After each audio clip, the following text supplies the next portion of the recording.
Deep inside the Council's core world observatory, an ancient silence shatters. For centuries, humanity had disappeared, a footnote in cosmic archives. But now, something massive breaches galactic borders, violating every known spatial treaty. The aliens panic. The humans, they say only one thing. The chamber was carved into the moon's mantle, hidden beneath layers of vacuum-sealed alloy and stasis-wrapped thought gates. It hummed with filtered static. Until now, it had been quiet for centuries. A low chime. 1, then 3, then the entire. Wall lit with impossible data, no. First speaker, Zerathix's throat flares rippled with thermal spikes. This is not a glitch. The Galactic Treaty scanner, dormant since the fall of the Outer Rim rebellions, pulsed crimson. 1,000 FTL signatures detected unknown. Transponder source, HUM. Trajectory, border incursion, no pre-contact warning. ETA, 12 minutes technician. Varl whispered, They shouldn't exist anymore. Earth fell. Earth was cleansed. No, croaked Ambassador Ikal from the corner, his voice like dry leaves. Humanity never fell. They disappeared, and now they return with silence wrapped around steel. The observatory quivered as projection arrays displayed the incoming armada. Cold, blackened hulls etched with pre-AI language, burn scars from old wars still fresh across their plating. No comms, no IFF pings, no demand for surrender, nothing. But ships, each vessel nearly a moon in mass, but shaped for void speed. A configuration unseen in any archives, strategic silence. We must hail them, Speaker Zerathix said, panic pulling at his vocal folds. Invoke the Forgotten Accord, the Xeno-Proto-Culture Mandate. No reply, only growing telemetry. Commander. Renkara folded her arms, staring out through real glass viewports, a luxury that cost decades in shielding advancements to permit. Status? She asked, voice low. Controlled. Fleet in perfect wall formation, replied First Strategist. Kumalo. Drive trails minimized, comms cold, just like training. Below her feet, the command AI, Lacuna, whispered in an old Earth tongue. Borders breached, no resistance. Council assets are watching, they still do not believe. Kara gave a half smile that didn't reach her eyes. They forgot what silence meant. She looked toward the stars. Send the mark. All systems froze for 3.1 seconds. Then the oldest satellite array, a relic left adrift in the void to mark the human treaty. Demarcation blinked once, and transmitted one word in every council language, returned. Speaker Zerathix collapsed to his knees. They're not asking, they're telling. Technician Varl backed away from the display, unable to stop shaking. 3,000 warships. Not one signal, not one demand. They just entered. Ambassador Ikal rose, his hands trembling. They waited, not to prepare for war, but for a moment when we'd forget what war truly was. A single message was transmitted. One line, no encryption, no protocol, just legacy waveform. This time we don't stop at the line. The Council's inner moons flared to life with emergency burn protocols. Ships the size of mountain chains ignited engine trails and pulled from deep berth orbitals, scrambling to reposition. Too slowly, every listening array, every deep field, antenna, every quantum link node strained under the weight of incoming data. What they saw was not a fleet. It was a decision. The harrowing silence slid past orbital defenses like a blade through fog. In her wake, thousands of sister ships emerged. From fold space, each with armor blackened like charred bone, hull ridges whispering with anti-scan fractal fields. No two were alike, yet they moved as one. The humans did not broadcast orders, no comm chatter, no command hierarchy evident. They were beyond coordination, they were fused. On a cold spire command station orbiting Thalis 6, Admiral Krylos Vex of The Threnalliance raised his forelimbs in disbelief. There's no rally, no communication net. How are they moving like that? They trained in silence, whispered his aide, skimming intercepted fragments. They don't need each other's voices. They remember. Back on the harrowing silence, Ren Kara stood before a split-deck holoprojection of the local sector. A slow, rhythmic pulse followed each movement of the fleet like heartbeats behind glass. Below the deck plating, the AI lacuna hummed. They have begun to understand. The Watchers are trying to remember how fear works. Let them, Kara replied. They'll learn slow. Ships began descending toward the old exile line, the boundary forged after humanity's last war, where 17 species agreed Earth would be left untouched, erased from maps, unspoken in formal treaties, a myth, a warning, now broken from the depths of one of the larger vessels, a carrier called Eventide Unending, came a growl of displaced gravity. A planetary shield grid engaged in low orbit. Something rose from its hold. It wasn't a fighter. It was a monument with engines, humanoid, towering, sleek. Each limb bore scars, numbers, names, history incised into armor that never rusted. Inside the cockpit, buried in a coffin of reinforced exoceramic, Sergeant Alessa Rain opened her eyes for the first time in 212 years. No breathing apparatus, no heart monitor, only the weight of her purpose, her neural socket lit. Designation, Ghost Frame 23 active. She blinked. Do we kill? Kara's voice came through flat and clear. No, not yet. Ghost Frame 23 launched from the Eventides. Belly shedding magnetic clamps. It drifted, then ignited. Below it, a defensive satellite tried to lock weapons, then blinked out of existence before the lock confirmed. Nothing flashy, no explosion, just gone. Council Command tried to respond. Tactical divisions activated, ship movements accelerated, but their targeting systems refused to register the intruders. One by one, their protocols unraveled. Ambassador Ikal stared at the error stream on his personal screen. They've cloaked mass, not just visibility. They're rewriting our sensors. Teaching them to not see, Speaker Zerathix's voice broke. We must respond with parity. Engage the GRA cyclonics. Wake the war drones. It's too late, Ikal said. We spent centuries believing in peace. They spent centuries making sure they could end it. Above the border moons, the human fleet split into formation, tri-layered, no wasted space, overlapping threat zones. And then they stopped. For 10 seconds. Then 20, then 1 minute, a message was received by every core world simultaneously. It wasn't on any standard channel. It appeared in the memetic cores of strategic systems, not a broadcast, a rewrite, a sigil, one humans had used in myth and war alike, a stylized silhouette, a screaming skull wreathed in planetary rings. Beneath it the words, "We remember who burned first." The moons burned not from fire, but from denial. Across every known quadrant, council systems descended into fractured protocol storms. Chain of command crumbled under the gravity of what couldn't be explained. Silence had always been humanity's only gift after the Treaty of Ashfall. Now that silence had become a weapon, measured, honed, and flung back into the stars. On the bridge of the last writ, a Vokari dreadnought stationed near the Telmarch Gate, General Kalzer watched the symbology unfold across every known comm.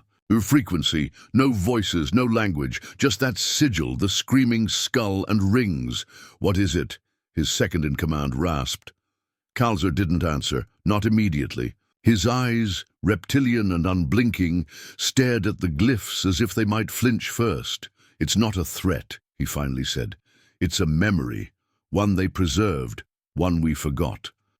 Deep inside Ghost Frame 23, Alessa Rain watched as her HUD spun with endless overlays. Systems scanned the moon surface defense hubs from orbit without effort. She could feel the pulse of the war machine beneath her bones, an echo of weightless rage calibrated to respond with calculated mercy. Targets? she asked. Kara's voice returned. Hold. Rain hated the word. Holding was what they'd done the first time, while Earth boiled and the stars turned their backs. 56 ships across 4 species approached from the southern arc of the exile line. Fast-strike vessels, cloaked skirmishers, council elites, all with active weapons, all assuming the same flaw humanity once held, overreaction. Inside Relic reprised, a vessel shaped like an inverted cathedral, Admiral Krylos took his seat. "Let them come!" He tapped once on the armrest. All 37 escort ships acknowledged. Fleet-wide quiet mode. Active engagement permitted if fired upon. He opened a private link to Kara. "You think they'll shoot?" "They have to," Kara said. "If they don't, it means they understand. If they do, it means they don't." On the alien side, Admiral Tayat of the Cast Flame stared across his command deck. "These are relics, reconstructed threats, meant to provoke us." "No signals, no demands," his staff muttered. "They will not open diplomacy." "Then we strike." Chayat issued the volley. 38 kinetic lances screamed through. Vacuum. They never made it halfway. Each lance vanished, not destroyed, not reflected, erased. Vacuum closed around them like they never existed. Entire attack vectors cancelled, as if space refused to cooperate. Then came the counter-response. From Ghost Frame 23, rain dropped, not in anger, in certainty. The mech descended like a falling statue of vengeance, knees bending slightly as she landed on the nearest moon base. Her footfalls cracked the bedrock. Anti-grav turrets whirled toward her, but misfired, firing. Away, aim corrupted. She didn't attack. She walked, through barracks, through hardened bunkers, through silence. Not a single human shot was fired. Her exo-chassis broadcast a singular command across open bands. "Withdraw. This moon does not belong to you." From orbit, Vakari Command tried to override her system, but failed. Their ships couldn't lock on. Their satellites returned only corrupted imaging. Rain stood in the center of the base, then knelt and drove, her hand into the moon's crust. Nanofilaments unspooled. An ancient earth marker emerged, a half-buried plate of obsidian carved with a child's handprint. It was from the first fall. Back then, humanity had begged for peace before silence. Now, they remembered. Council Prime, deep in the galactic core, was unraveling. Votes failed. Chain codes desynced. The Empress of Velar collapsed in mid-transmission. Her last breath caught on a public line. "I think we buried something we didn't understand." One by one, leadership factions closed their borders, not out of defense, out of guilt. In the archives of Silent Accord, an elder historian finally unlocked the sealed record from the Treaty of Ashfall. It was never a surrender. It was a promise. Humanity had vanished, not in defeat, but in pact. They had erased themselves, intentionally, so they would never become what the galaxy feared they could become. And now, 3,000 warships had returned, not to conquer, but to remind. On the harrowing silence, Kara received hundreds of simultaneous pleas for parley, protocol, surrender terms. She read none of them.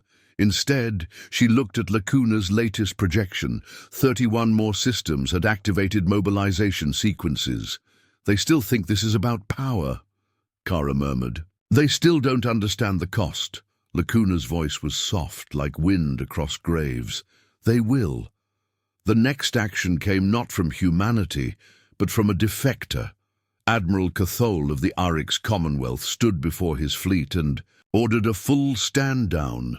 When asked why, he spoke on a live universal channel. "We knew what we did. Back then, when we cleansed Earth, we believed silence meant survival.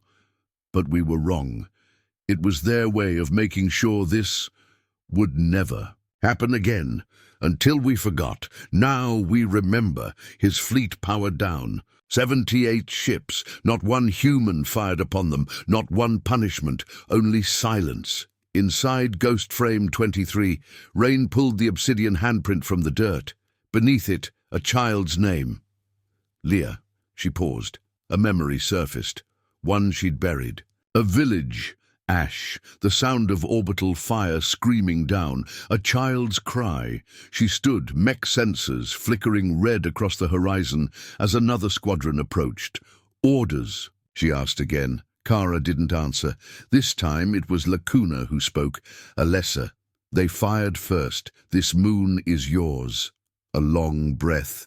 The ghost frame lifted its arms. Power conduits flared. She spoke into the void. You had your mercy. Now. You'll remember why we made the silence.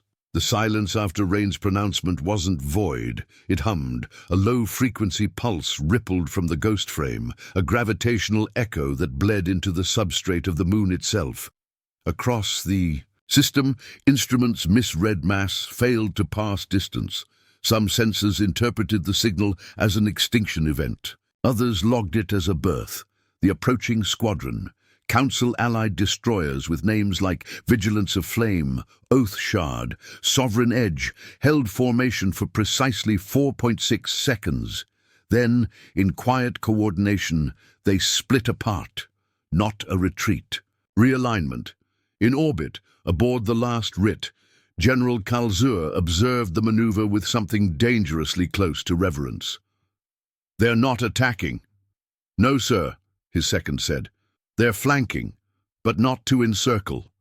Kalzur nodded. They're bearing witness.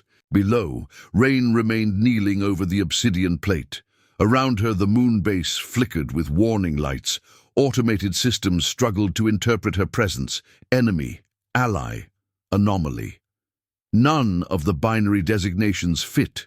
Every time they tried to define her, the logic loops broke. In a sealed chamber 5 floors below the surface, a hidden recording device, older than most of the tech on the base, activated. It spoke in a forgotten dialect, one Rain still understood. Playback sequence Fall Day 27, subject Leah. Tag Civilian Survivor. Age 6, status missing. The voice was human. Her voice. She recoiled slightly. Not from fear, from recognition. She didn't remember recording this, but she knew it was real. Playback continues. She kept asking if her mother made it to the shelters. I didn't know how to answer. She held my hand. I was in armor, full combat shell. Still, she held it. They burned her village to warn others, said it was strategic, said it would accelerate compliance. Pause. Static. A breath. When the ceasefire came, she was gone. Not dead. Gone. Like the earth swallowed her. I carved the marker before we left orbit, in case we ever came back. We weren't supposed to remember. The playback ended. Above her, clouds of dust swirled. Engine wash from descending vessels. 3 more ghost frames arrived, each from a different fleet. Different human factions. None had names etched on their hulls, only sigils, silence, flame, and the unbroken hand. They landed without ceremony. 2 knelt beside her. The third remained standing, arms crossed. Kara's voice returned. We have confirmation. Cathol's defection isn't isolated. 7 more fleet commanders have initiated disengagement. Tsayat's forces are splintering. Good, Rain said. Her voice was metallic in the comms, but flat. Because they're not ready for what's beneath this moon. In the Telmarch gate system, inside an aging relay station once thought abandoned, the activation signal from Rain's landing pinged deep into substructure archives. No one had touched the relay in centuries. Its black box infrastructure woke. From hibernation untouched by time or decay, old codes scrolled across holographic plates. Archive ident, silent bastion. Clearance, forgotten known only status. Armored own by 1. Systems buried across lost colonies came online, not to fire, to remember. Holograms emerged across Council-controlled territories, artifacts of war crimes, orbital bombardments, sterilized zones, buried records, but not from humanity's hands, from the Council's, from those who had won the first time, from those who had written history as a eulogy. On Council Prime, panic metastasized. Command layers collapsed into blame networks.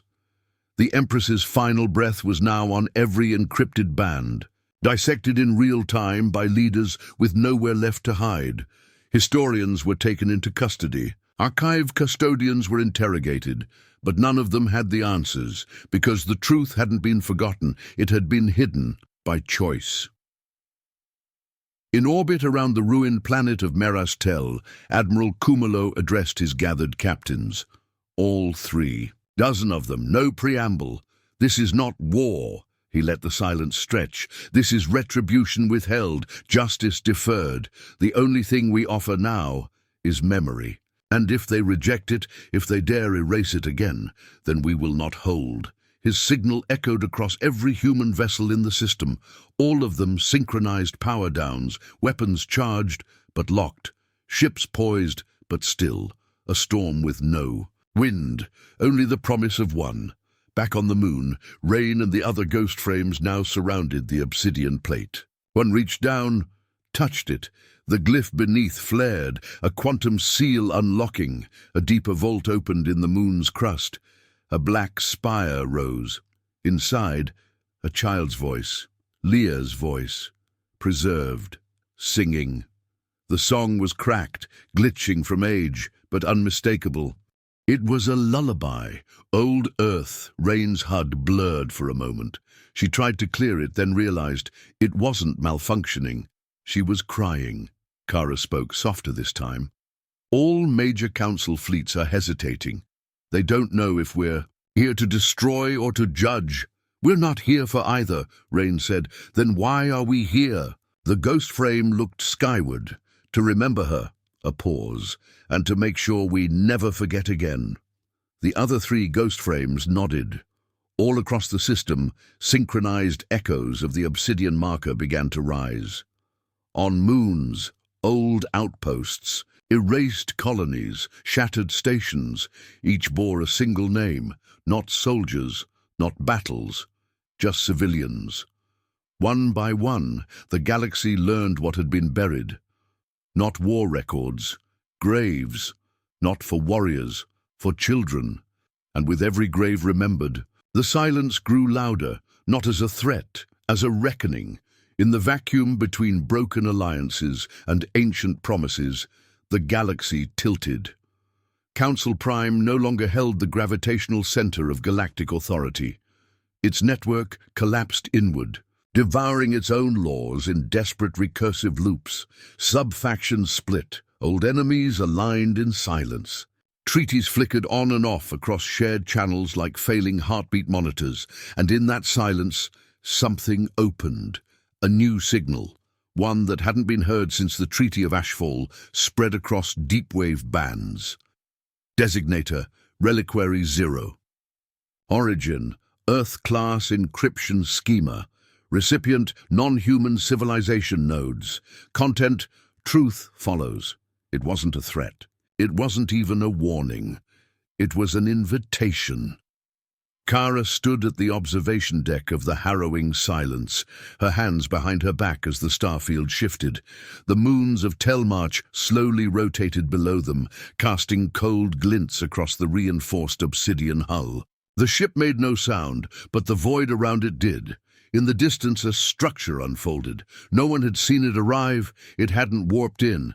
It had always been there, hidden beneath subspace like an arrow waiting in a wound. The Black Reliquary. 6 kilometers wide. No engines, no ports, no insignia. A perfect matte black obelisk that defied all known scanning systems. Kara's voice was low. So it really exists. Lacuna's voice came through the link. You never believed it. I believed it. I just didn't think it would still be waiting for us. Inside the reliquary, no one breathed, because no one living entered it. The Only beings allowed inside were chosen by the accord of withheld vengeance, a forgotten clause in the Ashfall Treaty, lost in appendices only AI custodians remembered. Now it had been triggered. Only 4 ghost frames were permitted to enter. Rain was one of them. Her exo-unit hovered slightly off the deck as she stepped into the structure. The interior geometry defied mapping, twisting between dimensions.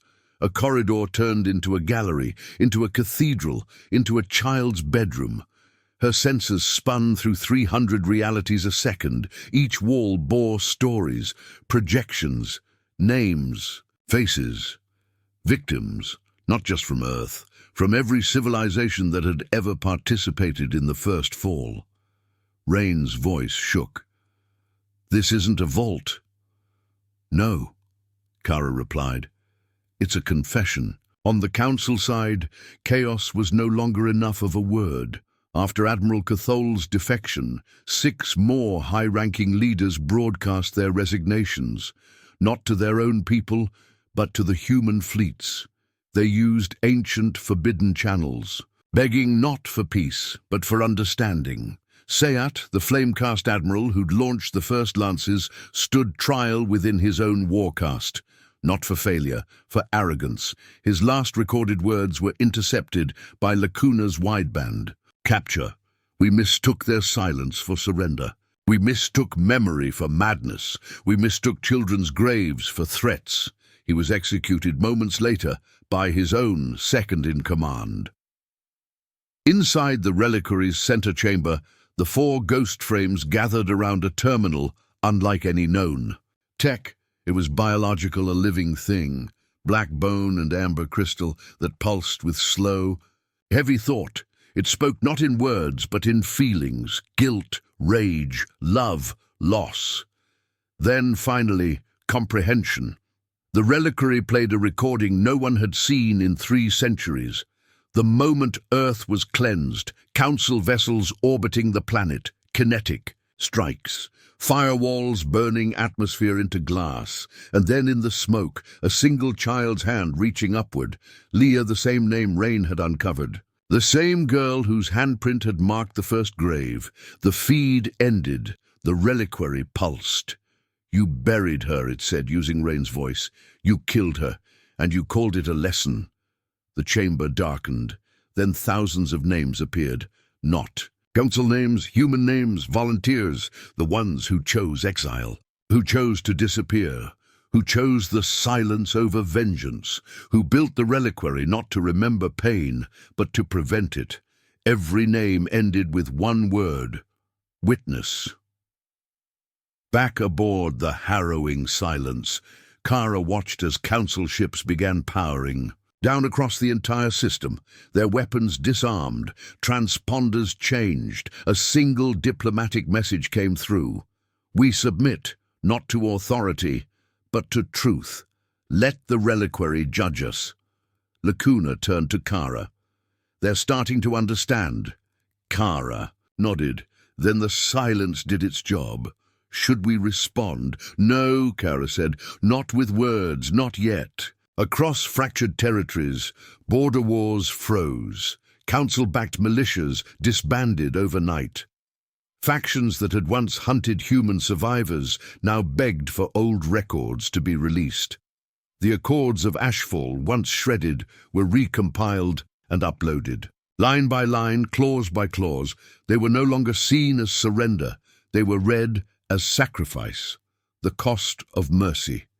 And in the deep void, past Telmarch, past the outer rings of lost systems, another human fleet emerged, not from warp, from hibernation, an Ark-class vessel, 3 kilometers long, blacker than the void, bearing no name, only the sigil of a child's hand. Inside, hundreds of sleepers began to wake. Their mission was not conquest, it was testimony. Inside the black reliquary, Rain knelt before the central node. Her ghost frame's lights dimmed. "I remember now," she whispered. "I was there. When Leah died," she paused. "I thought I buried her, but it was the world that buried me." The reliquary pulsed once more, this time with warmth. Forgiveness wasn't spoken, it was felt, and it began with her. The testimony line stretched across 12 systems. It began as a symbol, just a quiet corridor cleared between fleets, moons, ancient battlefronts. But as words spread, as silence became story, the line evolved. Council ships abandoned old protocols and flew there not to fight, but to listen.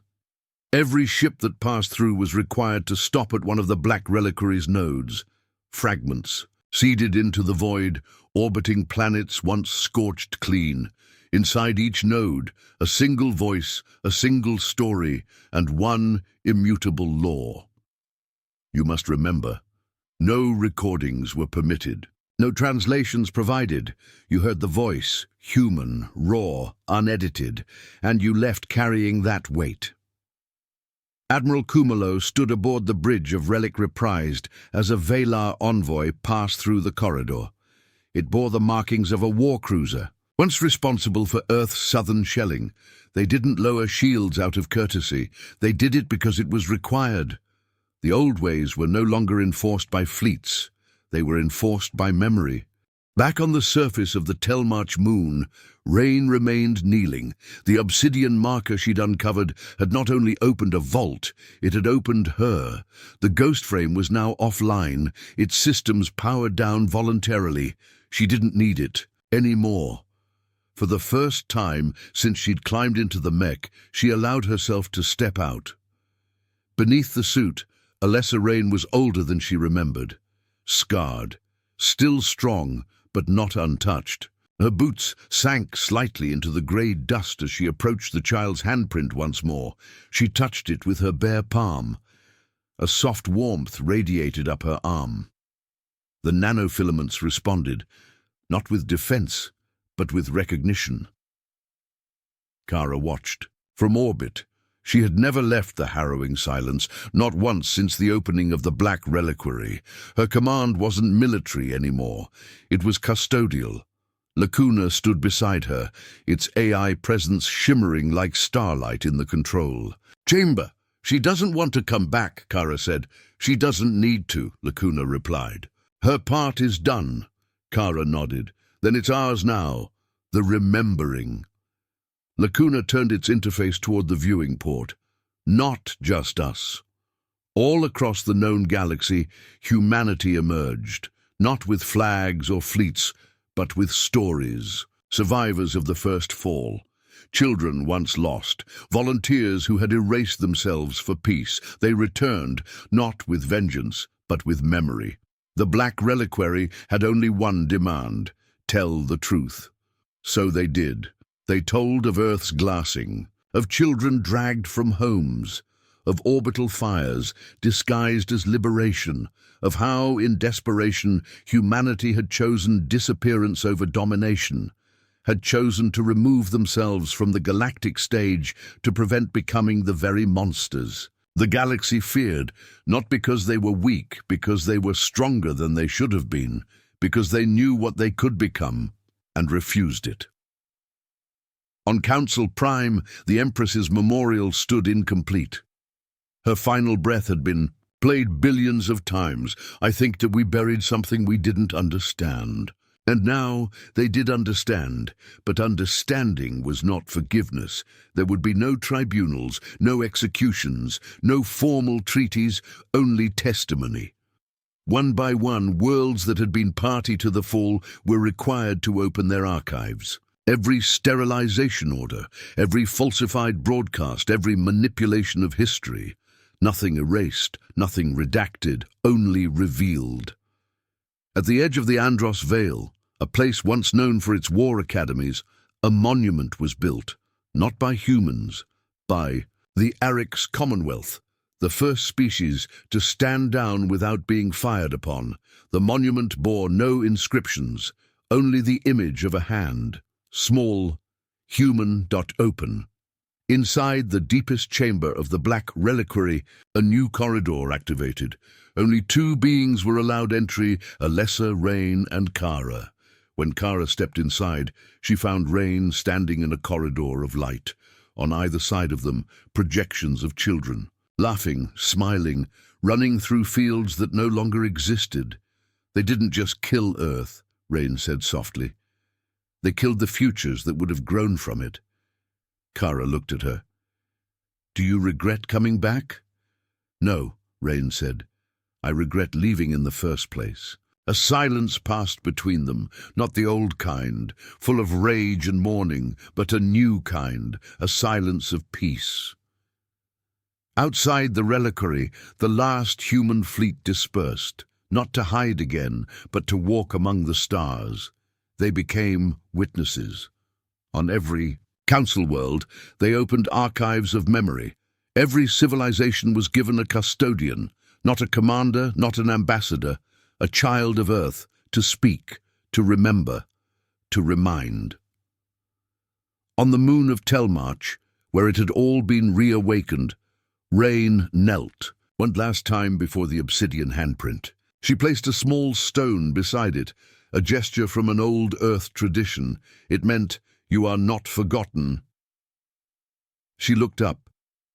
3 children, Velar by the shape of their hands, stood at a respectful distance. They didn't run, they didn't salute, they simply watched. Rain nodded to them. One of them, a young girl, stepped forward. Was she real? The girl asked, pointing at the handprint. She was, Rain said, and she's the reason you and I are standing here. Was she brave? No, Rain said. She was innocent. We were supposed to protect that, and we didn't. The girl nodded solemnly, then placed her own hand next to the obsidian marker. It left no mark, but the meaning remained. Back aboard the harrowing Silence, Kara sent the final message, not through encrypted fleet protocols, but through open channels. No formatting, no insignia, just a single line of text. We did not return for war. We returned so you'd never forget why we left. Then she powered down the transmission systems, for good, and the galaxy turned onward, not unchanged, but awakened. For the first time in its long, violent history, it had been made to remember, not with fear, but with humility, because humanity had come back, not to conquer, but to remind. That silence was not surrender. It was restraint. And now, the stars would never forget again.